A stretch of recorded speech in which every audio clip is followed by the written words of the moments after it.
오늘 부족하지만 제가 이야기를 나누는 동안에 여러분들께서 또 위로의 시간이 되고 소망의 시간이 되는 그런 시간이 되었으면 좋겠습니다. 아까 찬양에도 그렇고 말씀에도 그렇고 아버지 얘기가 굉장히 많이 나왔는데요. 저의 이야기는 제 아버지 이야기서부터 출발을 하려고 합니다. 저는 어렸을 때 여의도에서 살아가지고요. 여의도 유치원, 여의도 초중학교, 그리고 중학교, 고등학교까지 나왔습니다. 근데 어렸을 때 제가 누나 셋에 늦둥입니다. 아들이 하나인데 어느 날 어머니가 이 시간이면 놀이터에 있으래가 안 들어와서 놀이터에 가봤더니 있어야 될 아이가 없었던 거죠. 그래서 놀란 마음에 신고까지 하셨습니다. 아이가 없어졌다고.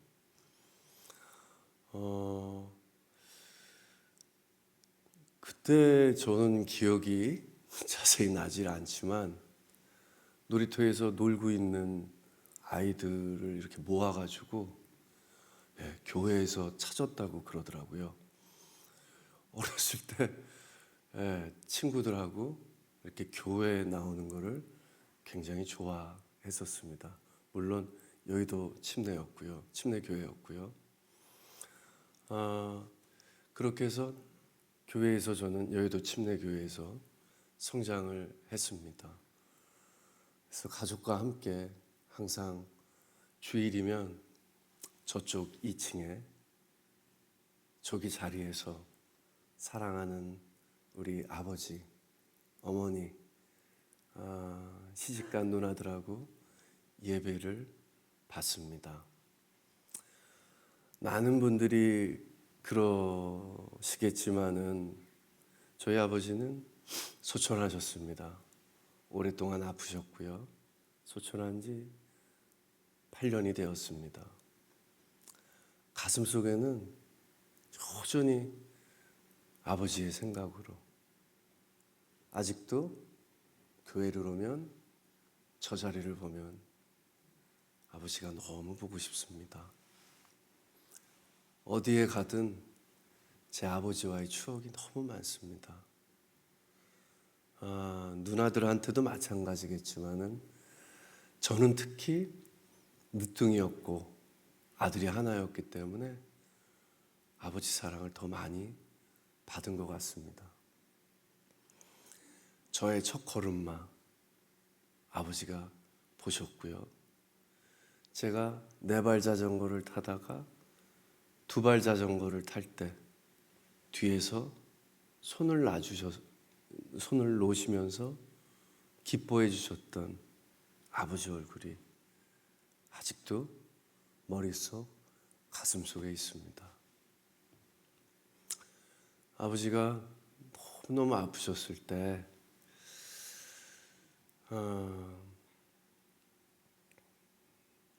아버지 손을 붙잡으면 항상 아들 보고 싶었어. 중환자실에 계셨으니까요. 와줘서 고마워. 그리고 아버지한테 인사를 하고 돌아가려고 그러면 다시 부르십니다. 아들, 그럼 아빠 사랑해. 아들 사랑해. 그렇게 항상 아버지를 병실에 두고 오는 길에 마음이 항상 너무 안 좋았습니다. 그런데 어느 날 병원에서 저의 아버지를 담당하셨던 의사 선생님께서 저를 조용히 부르셨습니다.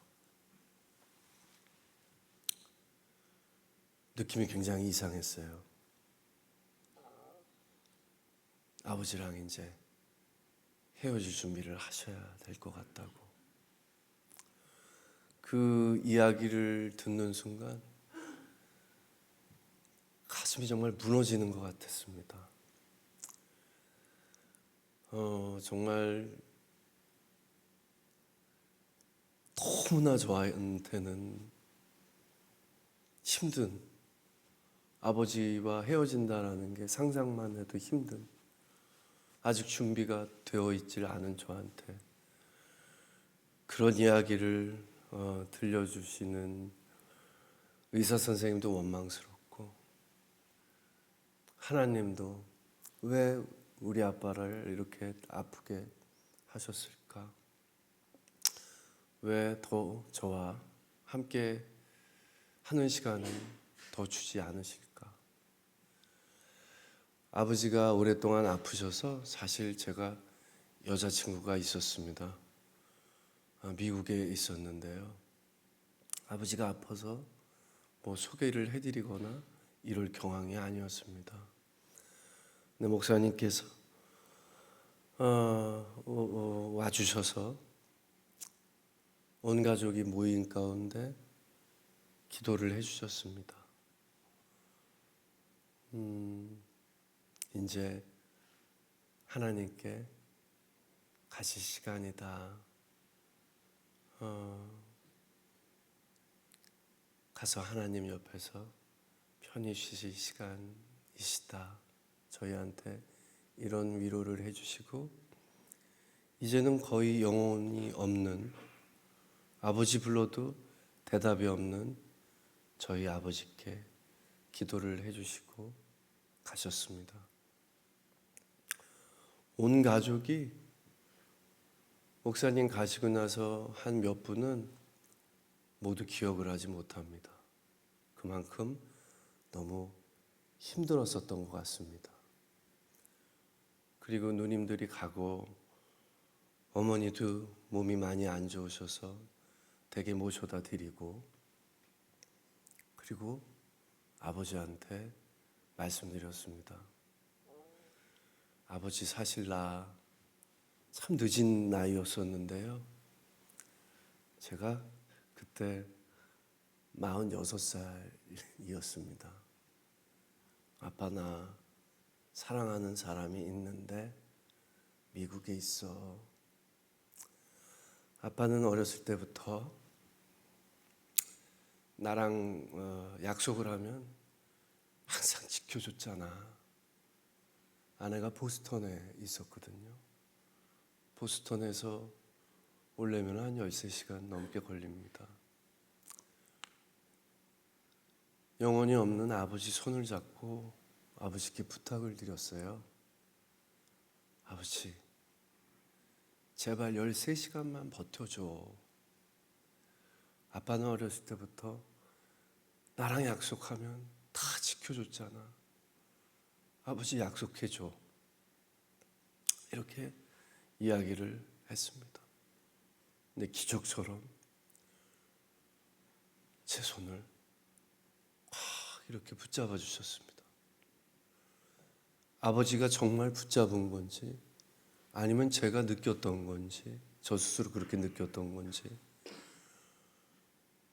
아직도 저는 아버지가 그렇게 저한테 힘을 이렇게 남겨주신 그 느낌이 아직도 살아있는 것 같습니다. 아내가 한 18시간 만에 저희 아버지 병실에 도착을 했습니다. 아버지께, 영혼 없이 누워있는 아버지께 이야기를 드렸습니다. 아빠 아들이 정말 미안해. 너무 늦게 소개시켜 드려서 정말 미안해 아빠. 내가 좋아하는 여자야.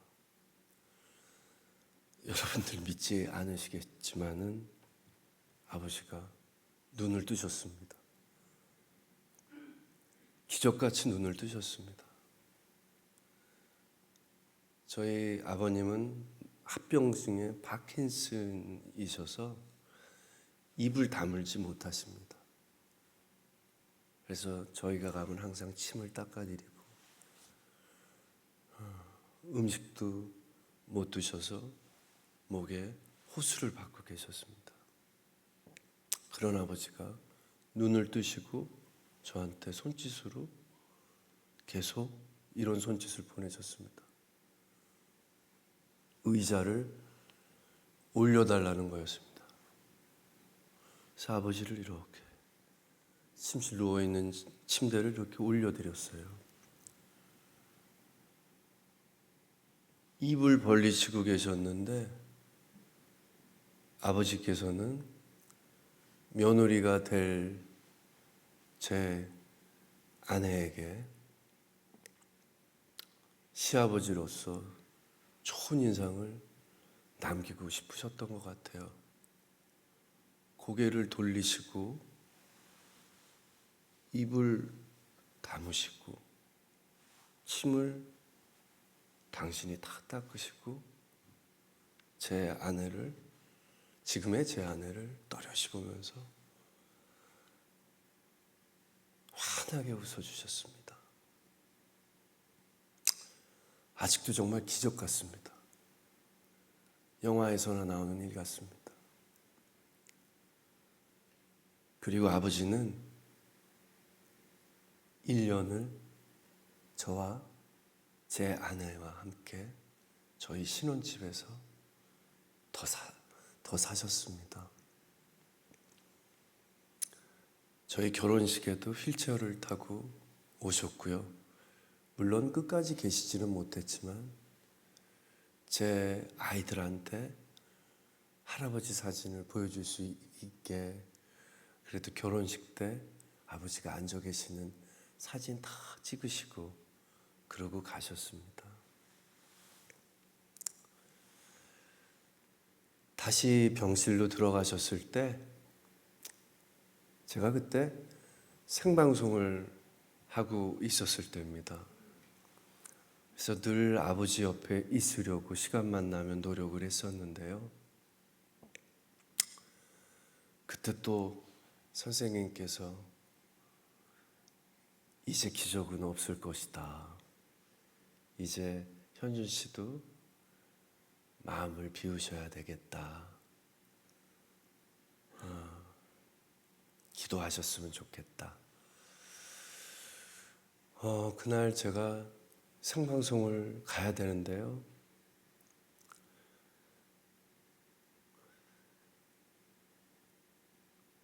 아버지한테 또 부탁을 드렸어요. 아버지, 나 생방송 가는데 1년 동안 저와 제 아내 곁에 이렇게 있어줬잖아. 또 약속을 지켜줬잖아. 나 아버지 그냥 못 보내. 나 생방송 끝날 때까지는 꼭 있어야 돼, 아버지. 아버지 꼭 나 보고 하나님 곁으로 가야 돼. 아버지 약속해줘. 그리고 또 손을 잡았습니다. 또 제 손을 꽉 잡아주실 거다라는 믿음을 가지고요.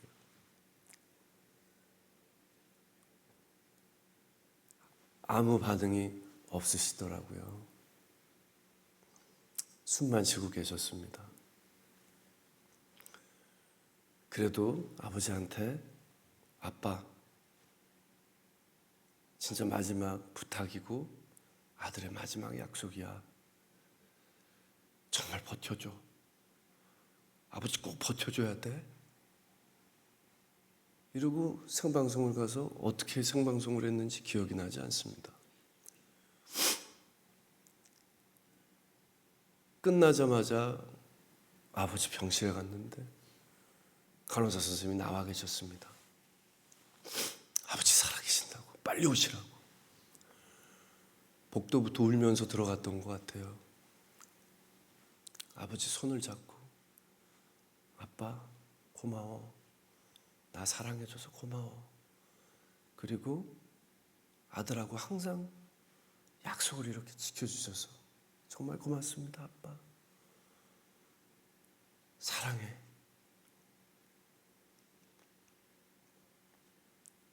그리고 소천하셨습니다.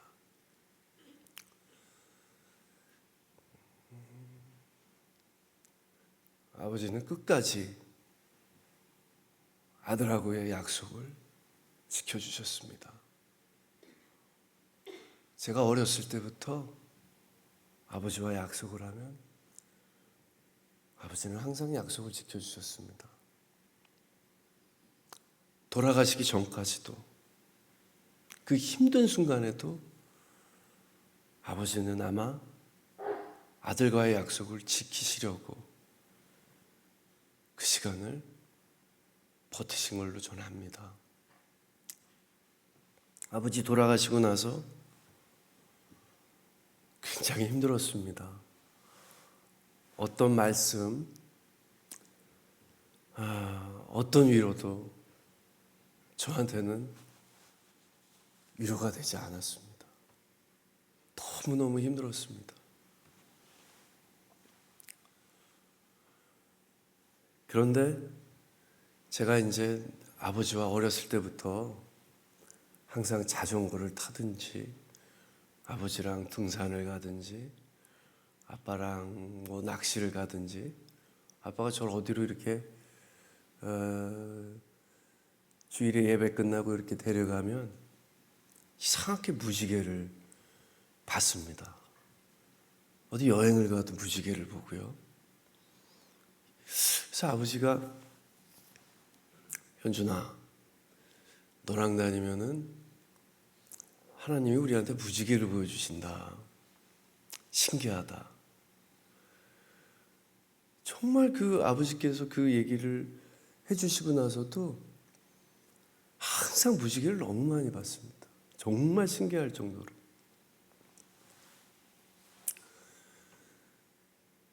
제가 아버님 소천하고 너무너무 힘들어서 제 아내도 남편이 너무 힘들어하니까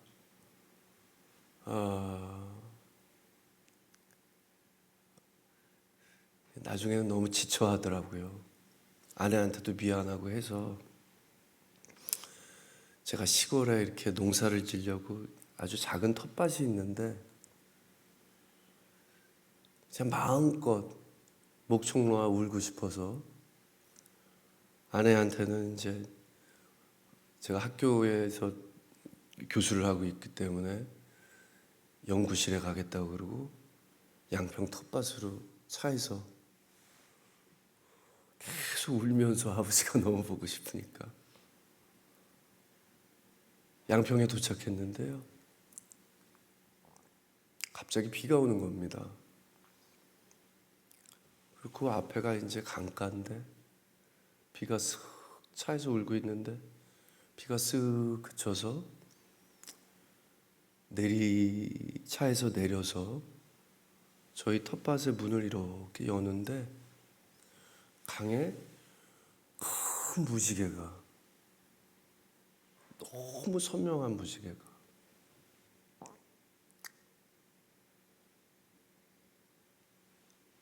늘 아버지와 어딜 다니면 봤던 그 무지개가 제 눈앞에 있었던 것입니다. 아마 저희 아빠와 하나님 아버지께서 현준아, 항상 너 곁에 아빠가 있을 것이고 아빠는 하나님 옆에 잘 계신다. 그런 위로를 받았습니다. 무지개는 저한테 굉장히 그 뒤로 굉장히 특별한데요. 결혼하고 늦은 결혼이죠. 저는 결혼하면 아이가 바로 생길 줄 알았습니다. 아이가 생기질 않았습니다. 예. 초조하고 남편 나이가 좀 있다 보니까 아내도 이제 아이가 안 생기니까 시간이 가니까 이제 점점 불안해하고 그게 또 이제 스트레스가 되고요. 근데 어느 날 아침에 자꾸 무지개 얘기해서 죄송한데요. 어느 날 아침에 제가 이제 학교로 출근하려고 그러는데 무지개가 이렇게 있는데 너무 선명한 거예요. 그 뒤로도 물론 무지개를 많이 봤지만 오늘 저 무지개는 너무 선명해서 아버지가 또 내가 보고 싶은가? 나랑 오늘 뭐 함께할 일이 있으신 건가? 첫 애도 그렇고 둘째 애도 그렇고 셋째 애도 그렇고 생기기 전에 두 아버지가 저한테 먼저 무지개를 보여주셨습니다. 그리고 나서 아내가 오빠 나 임신한 것 같아. 3번을 저는 무지개를 먼저 보고 아내한테 임신했다는 이야기를 들었습니다. 무지개는 저한테 정말 하나님이 보여주시는 그런 특별한 어떤 약속, 성경에도 나와 있듯이 특별한 약속인 것 같습니다. 제가 어느 날 굉장히 살면서 힘든 시간이 누구에게나 오는데요. 제가 예전에 신앙 고백을 하는 책을 썼습니다. 마지막에 내가 어떤 고난이 와도 이제는 그 시간을 버텨낼 수 있는 믿음이 생겼기 때문에 난 두렵지 않다. 이렇게 해서 책을 마무리를 했습니다. 살면서 보니까 하나님이 주신 시간은 그것이 기쁜 시간이든 힘든 시간이든 시간이 지나고 나면 정말 다 귀한 시간이었다라는 걸 알게 되었을 때 그 책을 쓰게 되었습니다. 살면서 여러 고난이 있었습니다. 하지만 고난 뒤에는 항상 그 몇 배의 축복이 있다라는 그런 소망을 갖고 기도하고 그 시간이 하나님과 더 가까워지는 시간이 됨을 알기 때문에 더 기도하고 더 말씀 보고 그때는 이상하게 목사님의 설교 말씀도 다 하나님이 저한테 해주는 말씀 같고 기도해도 하나님이 멀리 계시는 게 아니라 바로 제 앞에서 들어주시는 것 같고 하나님과 가까워지는 시간임을 저는 알기에 어떠한 고난도 두렵지 않았습니다. 또 고난을 통해서 제가 깨닫게 되고 또 연단되고 더 좋은, 더 이쁜, 더 아름다운, 더 강한 믿음을 갖기에 그 시간은 저한테 귀한 시간이라고 저는 해석하고 있습니다. 하지만 한 1년 전에 너무나 큰, 너무나 힘든 시간을 주셨습니다. 제가 5년 동안 하고 있던 프로그램에서도 제가 하차를 했고요. 제가 하고 있던 모든 일에서 하차를 하게 만드셨습니다. 모든 사람들이 저를 나쁜 사람으로 오해를 하고 진실이 아닌데 그것이 언론을 통해서 진실이 되고 너무나 힘든 시간이었습니다.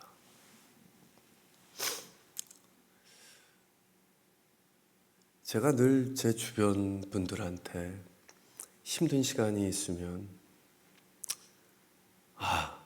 왜 축복의 시간이야? 이 시간 끝나면 분명히 더 큰 축복이 올 거야. 성경에도 나와 있잖아. 하나님은 우리가 계획을 해도 우리가 그 계획한 것을 우리 시간이 아니고 하나님의 시간에 맞춰서 주는 거야. 그 시간 동안 너를 연단시키는 거야. 나도 그런 시간이 많았어. 잘 버티고 기도하고 하나님이 왜 이런 시간을 주셨는지 하나님한테 기도로 여쭤봐. 기도는 하나님과 대화의 통로야. 이렇게 얘기했던 저가 기도를 해도 아무 위로가 되지 않았습니다. 너무 힘들었습니다.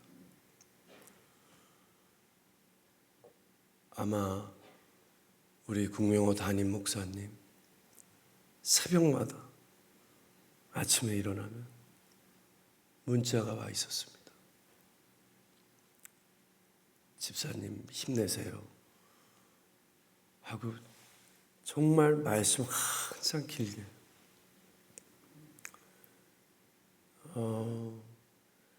제가 이제 법정 싸움이 1년 반 동안, 이게 어찌 보면 짧은 시간이지만은 저와 저희 가족한테는 정말 10년도 넘은 시간 같습니다.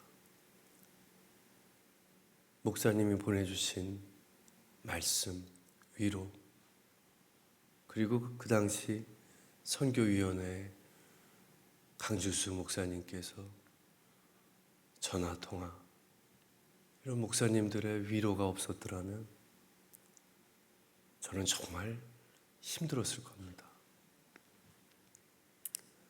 다시 마음을 잡고 기도를 하기 시작했습니다. 하나님이 나한테 이 시간을 주신 건 분명 이유가 있으실 거야.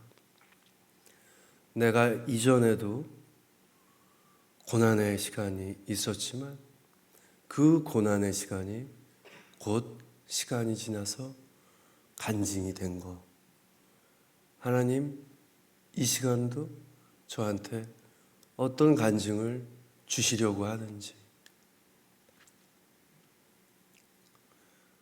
하나님은 늘 고난을 주실 때 저희가 견딜 수 있는 고난을 주십니다. 너무 힘들지만 그때는 우리 담임 목사님, 국명호 담임 목사님을 통해서, 그 말씀을 통해서, 위로를 통해서 그 견딜 수 있게 해 주시더라고요.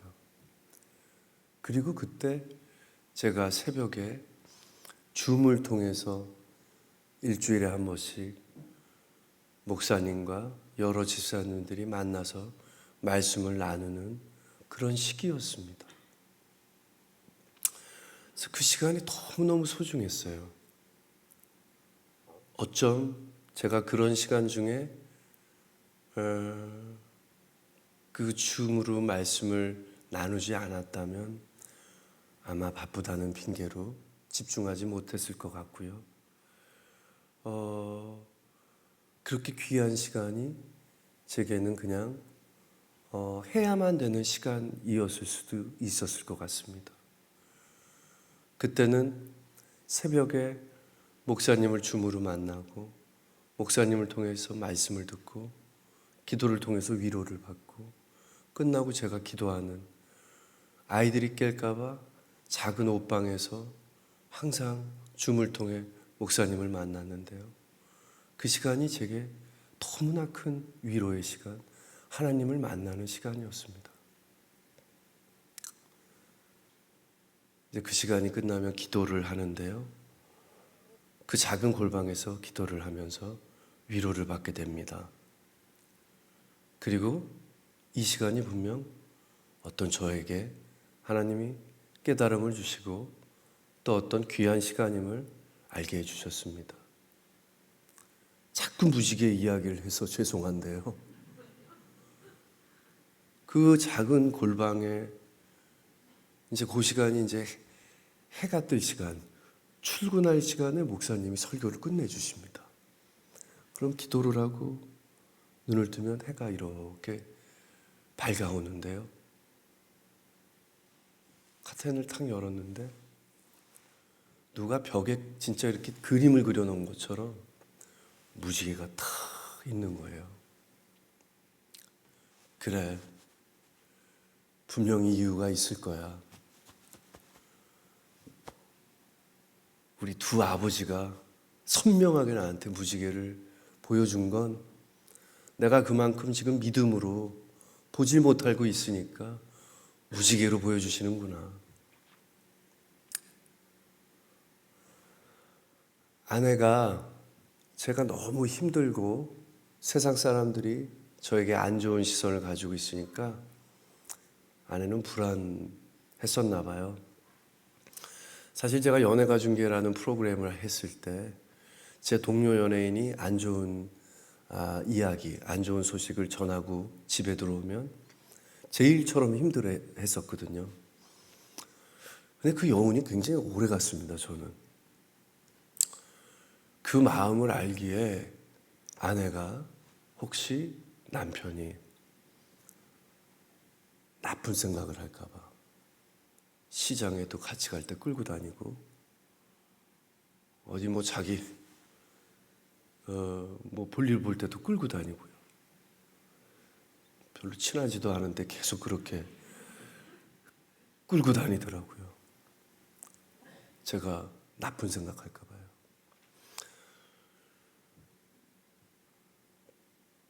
아내가 늘 제 차에 타면은 제가 운전할 기회가 훨씬 더 많았는데요. 그때 이렇게 운전해 주는 아내를 보게 됐습니다. 예전에 아내가 했던 얘기가 떠올랐어요. 어떻게 들리실지 모르겠지만은 제가 지금은 7살 아들, 5살 아들, 지금은 딸아이가 있는데요. 이제 5월이면 1살이 됩니다. 돌이 됩니다. 근데 아내가 제가 좀 나이 차이가 있는데요. 12살 차이입니다. 아내가 어느 날 오빠, 딸 가지고 싶다고. 그래서 너는 내 나이 자꾸 잊고 사는 것 같다고. 지금 무슨 소리 하냐고.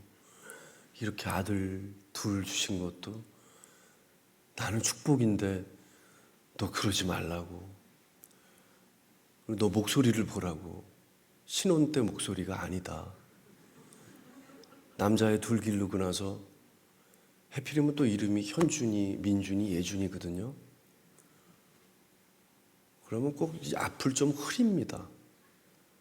현준아, 불 꺼! 뭐, 현준아, 밥 먹어! 이러면 그게 민준인지 예준인지 현준인지 아내가 이제 아들을 기르다 보니까 점점 아내의 모습을 잃고 처음 만났던 아내의 모습은 정말 하루에 한 진짜 6분?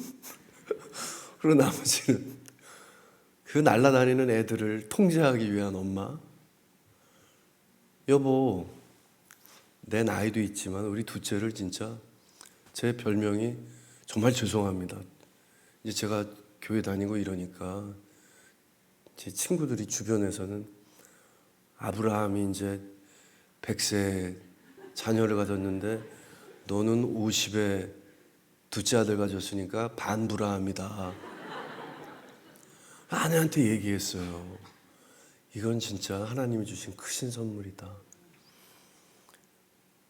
아기가 생길 수도 없겠지만은 만약 생겼는데 아들이면 진짜 당신은 깡패가 되는 거다. 그래서 아내가 아들이어도 좋다라는 거예요. 건강하기만 하면 좋다라는 거예요. 손사래를 줬습니다. 아니야, 너무 힘들어. 그건 아닌 것 같아. 이렇게 몇 차례를 넘겼는데 진지하게 아내가 한번 민준이, 예준이가 나중에 크면 오빠 나 외로울 것 같아. 정말 딸 가지고 싶어. 그래서 방금 전에 제가 했던 얘기를 또 그대로 해줬습니다. 너 내 나이 모르냐? 나 반브라함이다. 축복으로 알자. 아이 셋 남은 당신 어떡하려고 그러냐? 네.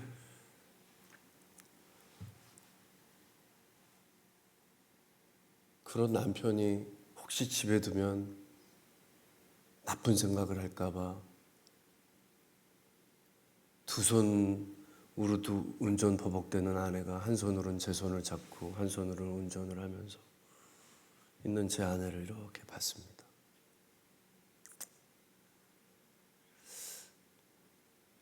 아내의 소원을 들어줘야 되겠다.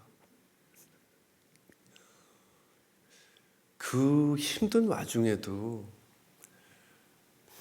그 안에 또 사랑이 있고요. 그 안에 또 우리 아들내미들 때문에 버틸 수 있는 또 힘도 있었고요. 아까 전에도 말씀드렸지만 목사님들의 말씀이 제 가슴에 진짜 새겨지더라고요. 혹시나 해서 아빠 나이가 있으니까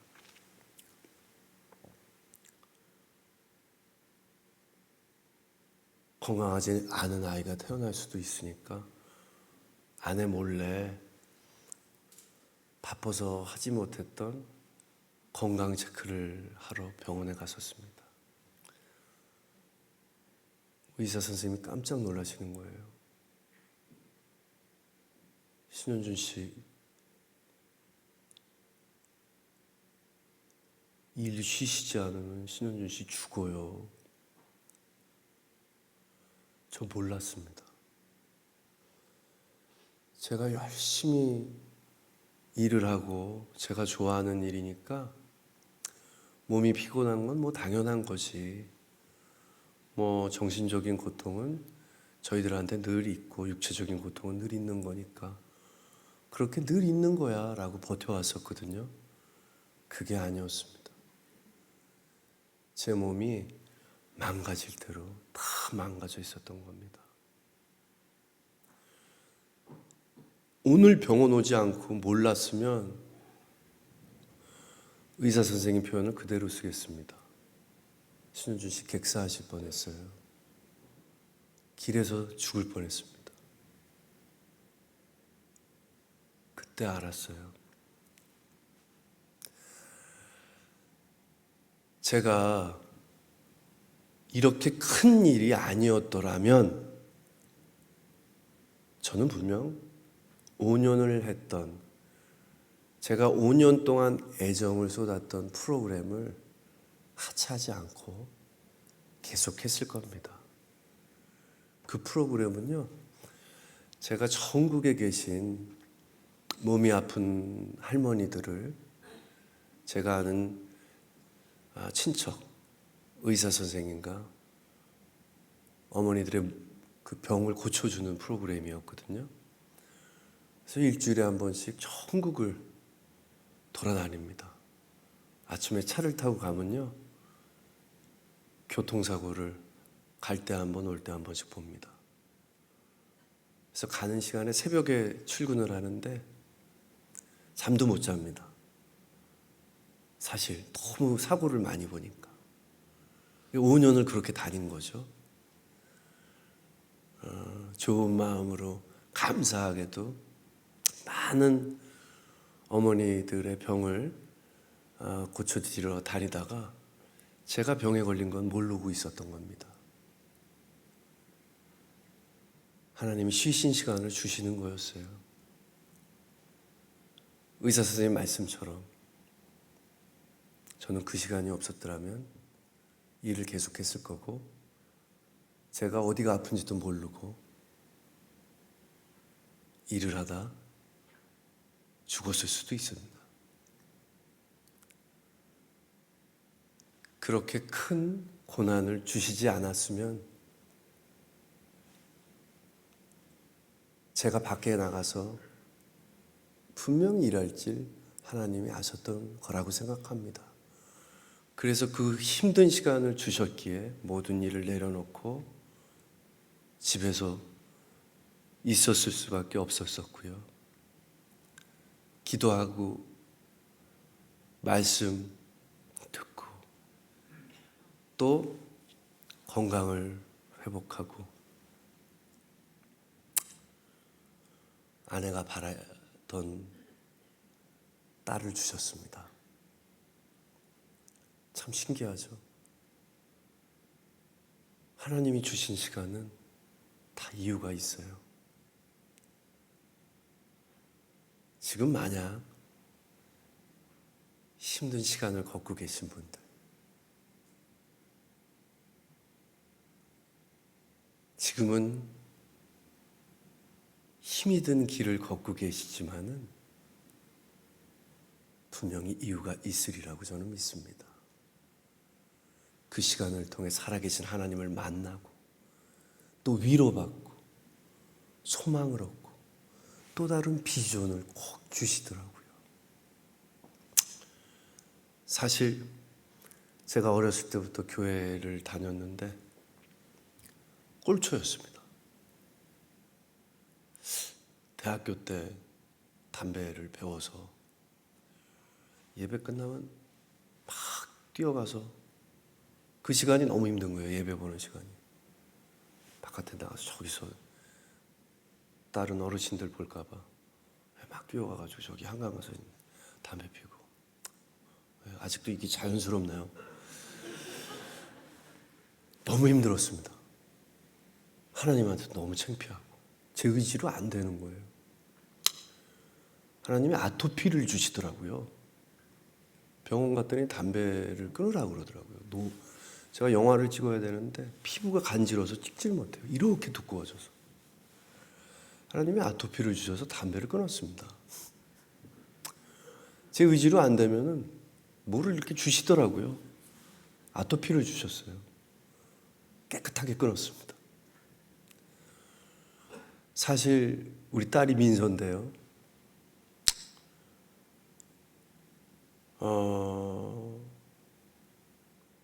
너무 신기했습니다. 이 시간을 통해서 저는 그런 믿음이 있었어요. 무지개 봤죠. 그리고 오후에 아내가 임신 테스트기를 보여줬죠. 딸이다. 하나님이 딸을 주려고 이 시간을 주신 거다. 딸이다. 저는 그런 믿음이 있었습니다. 아내한테 얘기하지 않았습니다. 혹시나 아들이면. 네. 근데 이제 초음파 검사하는 날인데 저도 딸이길 바라고 아내도 딸이길 바라고 아내가 들어가고 이제 카텐을 닫습니다. 그러면 아빠는 이제 바깥에서 모니터를 보는데요. 이렇게 배를 간호사 선생님이 해주시잖아요. 모니터에 요만한 우리 아가가 보입니다. 근데 갑자기 아내가 오빠! 나 고추 본 것 같아 이러는 거예요. 그래서 저는 강력하게 딸이라고 믿고 있었는데 고추 본 것 같아 얘기를 듣자마자 보니까 뭐가 있는 것 같아요. 아이고 그때 처음 든 생각이 진짜 내 사랑하는 아내는 깡패가 되는구나. 아들이 셋이구나. 어떻게 위로를 해야 되지 아내한테. 하지만 그래도 너무 감사했어요. 그렇지만 또 이렇게 멍해지더라고요. 말로는 감사하다고 하지만은.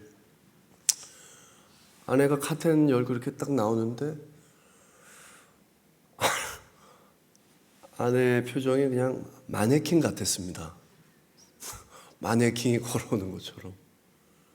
그래서 초음파실에서 저희 원장님이 저희 큰애랑 둘째를 받아주셨는데 그 가는 길이 채 한 3분도 안 됩니다.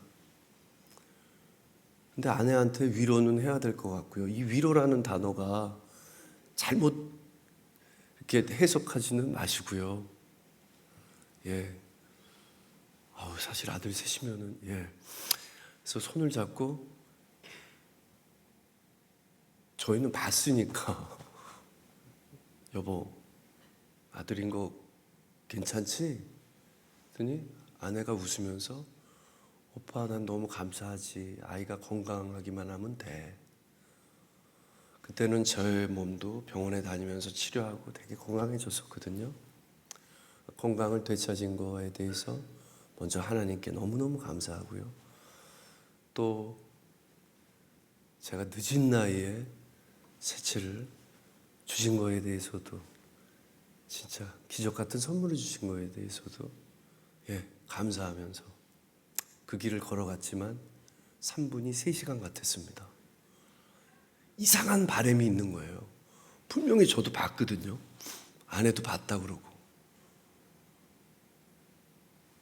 원장 선생님한테 얘기를 했어요. 선생님, 우리 남자인 것 같다. 선생님도 깜짝 놀라시더라고요. 그러시냐고. 직접 한번 해보시겠다고. 그리고 카텐을 닫고 다시 이제 초음파를 해주시는데, 공주님이에요 이러시는 거예요. 척척해요 뭐가. 주접스럽게 거기서 눈물이 왜 이렇게 나는지 너무 창피해서 이제 아내 나오기 전에 눈물을 닦으려고 그러는데 아내도 주접스럽게 울고 있더라고요.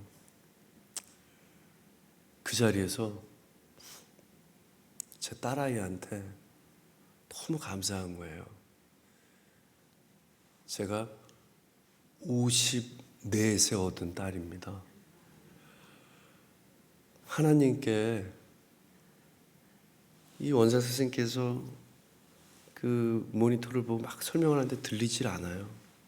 손을 모으고 계속 저는 기도를 하게 되더라고요. 하나님 너무 감사합니다. 제 나이에 기적 같고요. 하나님 또 아내와 제가 바라는 딸을 주고요. 너무너무 감사합니다. 이렇게 기도를 하면서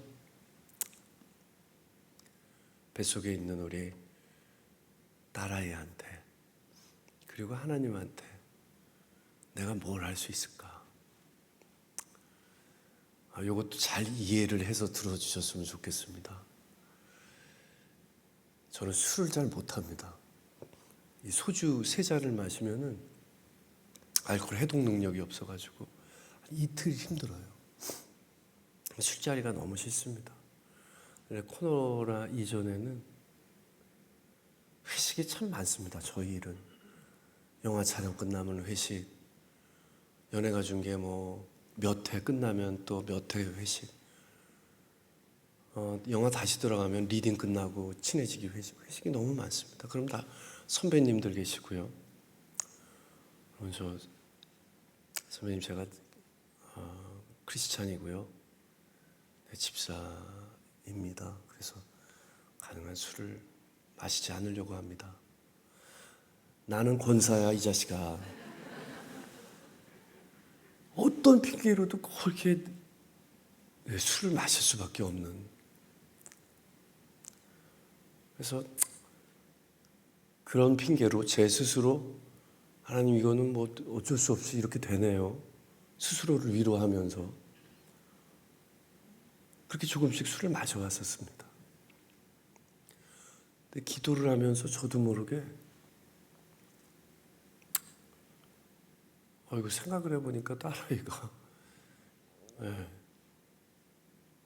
유치원 가기 전에 제가 환갑이잖아요. 저도 모르게 기도가 나왔어요. 하나님, 아빠가 건강하게, 엄마가 건강하게 술을 끊겠습니다. 안 마시겠습니다. 딸하고 약속하겠습니다. 기도를 하고 나서 저도 모르게 무슨 방언처럼 원장 선생님이 얘기하고 있는데, 원장 선생님 저 술 안 마시겠습니다. 술 끊겠습니다. 이쪽은 서로 바빴었거든요. 그러니까 아내가 그 와중에 어디 가서 그런 소리 하지 말라 그러더라고요. 그러다가 오빠 또 어디서 한잔하는 거 사진이라도 찍혀서 커뮤니티 올라가면은 또 우리 이런 시간 가져야 된다. 거짓말쟁이 된다. 절대 어디 나가서 얘기하지 말아라. 아내 말 참 잘 듣는데 만나는 사람마다 얘기합니다. 딸하고 하나님한테 약속했기 때문에 나는 술을 못 마셔요. 나 권사야. 그럼 형이나 마셔. 권사님 드세요. 난 안 마셔. 나 하나님하고 약속했어. 우리 딸하고 약속했어. 나 안 마셔. 이렇게 또 술도 안 마시게 해주시고 담배도 끊고 술도 안 마시고 하루라도 성경을 안 보면, 하루라도 말씀을 안 보면 불안해서 못 삽니다. 또 이런 시간을 주실까 봐 너무 불안해요. 그 골방이 편합니다. 기도할 때가 제일 편합니다. 그리고 어떤 자신감이 붙었냐면요. 술 안 하죠. 담배 안 하죠.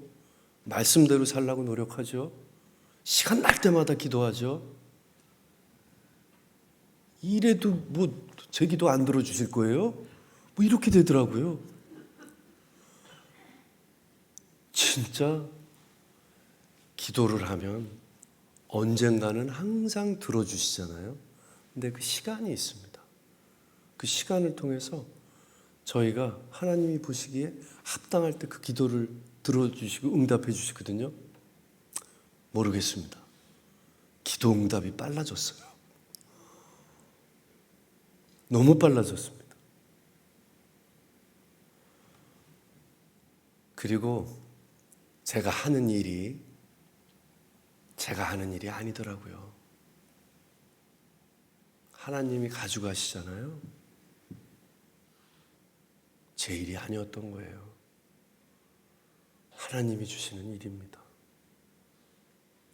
작은 일을 할 때도 너무너무 감사하게 되고요. 이게 하나님이 주신 선물이라고 생각하니까 사람한테 하는 게 아니라 하나님한테 하는 것처럼 정말 감사하게 되더라고요. 육아도 야, 네 나이 때 힘들지 않니? 전혀 힘들지 않습니다. 너무 행복하고 너무 감사합니다. 아마 그런 시간이 없었더라면 저는 건강도 회복하지 못하고 이렇게 사랑하는 딸아이 민서를 만나지 못했을 거예요. 여러분, 하나님이 주시는 시간은 참으로 소중합니다. 그게 지금은 힘들지언정 감사해야 됩니다. 그 시간을 통해서 하나님은 분명 목적을 가지고 계획을 가지고 계심을 믿으십시오. 그 시간 또한 감사의 시간임을 아시기 바랍니다. 저도 그 힘든 시간을 통해서 더 감사가 늘고요. 하루하루 생활할 때 저도 모르게 콧노래로 찬양을 하게 됩니다.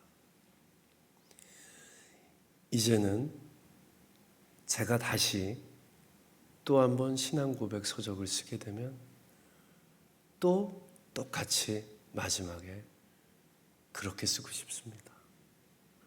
어떠한 고난이 찾아와도 그것은 하나님이 저를 더 업그레이드 시키는, 믿음으로 더 업그레이드 시키는 그런 시간이기 때문에 저는 버틸 수 있습니다. 오늘 제 이야기를 들어주셔서, 또 새벽에 나와서 이야기를 들어주셔서 감사드립니다. 여러분들 항상 기도 가운데 하나님을 만나시고, 여러분들 소망 가운데 여러분들이 바라는 모든 일들 하나님의 은혜와 축복 속에서 기다림을 가지시고 다 이루시길 바랍니다. 고맙습니다.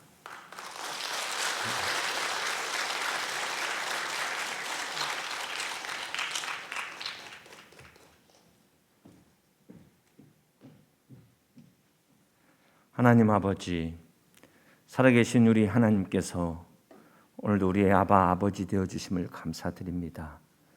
우리 사랑하는 성도들의 모든 형편과 처지를 아시며 있어야 될 것을 아시는 하나님께서 오늘도 그 기도 가운데 응답해 주시옵시고 주님의 사랑으로 승리할 수 있도록 역사하여 주시옵소서. 특별히 고난 가운데 있는 우리 성도들이 이 간증을 기억하게 하시고 말씀 속에 위로를 얻게 하시며 나보다 나를 더 사랑하시는 그 하나님의 은혜와 사랑으로 승리하는 우리 모든 믿음의 성도들, 믿음의 가족들 다 되게 하여 주시옵소서. 오늘 주께서 사랑하신 우리 시현준 집사님의 귀한 간증을 통해서 주님께 영광 돌리게 하심을 감사드립니다. 믿음의 연단을 통하여 정금과 같은 믿음으로 주께서 세우셨사오니 앞으로도 하나님의 영광을 위하여 더 높이 세워 주시옵시고 하는 길마다 주의 영광 나타날 수 있도록 건강과 그 가정을 축복해 주시옵소서. 이제는 우리의 아버지 되시는 하나님 아버지의 그 크신 사랑과 우리 주 예수 그리스도의 십자가의 은혜와 성령의 임재 내주 교통 충만하심이 오늘도 우리에게 부활의 생명과 기쁨과 소망을 주신 하나님 아버지의 그 사랑으로 승리하며 이 부활의 기쁨을 맞이하며 희년의 축복을 누리기를 소원하는 우리 사랑하는 성도들의 그 가정 위에 그 생애와 생업 위에 우리 온 가족 위에 영원토록 함께하옵시기를 또 우리 신현준 집사님의 그 가정 위에 함께하옵시기를 우리 구주 예수 그리스도의 이름으로 축복하며 기도하옵나이다. 아멘.